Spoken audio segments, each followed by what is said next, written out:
Shabbat Shalom, everyone. The ceremony that celebrated the conclusion of our L'chaim Torah project and taking the Torah and welcoming it into our shul, and in a sense, because we walk down with the Torah under a chuppah, we enter into a relationship with the new Torah, was very beautiful. It was beautiful because of all the effort that went into it. It was beautiful because of the numbers of congregants that participated in the scribing and the numbers of congregants who supported the project and the amount of work that it took from our professionals and our leadership who volunteered their time to run this project as smoothly as they did.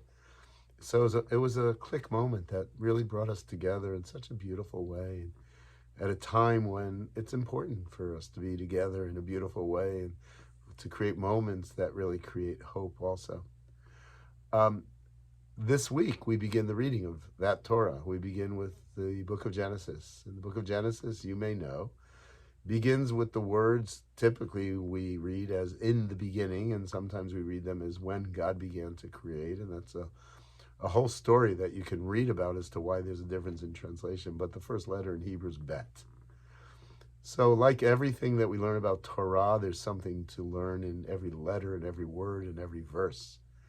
So that letter bet, why does the Torah begin with a bet is the question that's often asked, as opposed to beginning with aleph, and there are numerous answers that have been given by a tradition. But one of them is bet reflects the number 2. And the number 2 is about relationships. There are 2 people in every significant relationship, and we as a people exist in a relationship with God. And that who we are is really very much a reflection of what we are in our relationships. We mirror others and we understand ourselves best in relationships.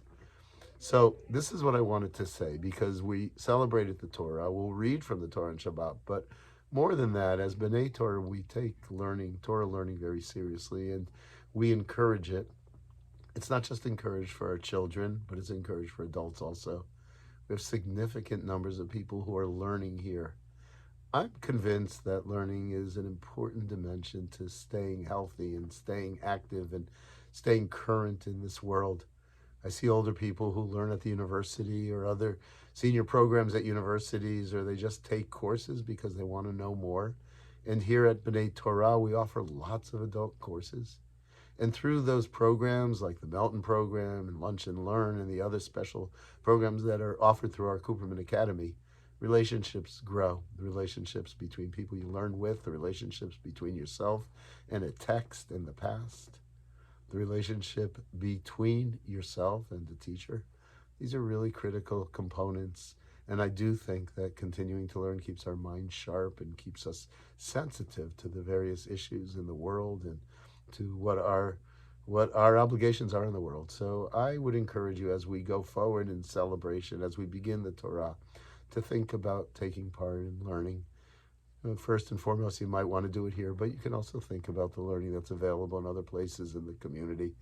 To be a Jew is to be continuing learning. We learn from the rabbis, Talmud Torah, Keneged Kulam, the study of Torah is as great as all the mitzvot that we do.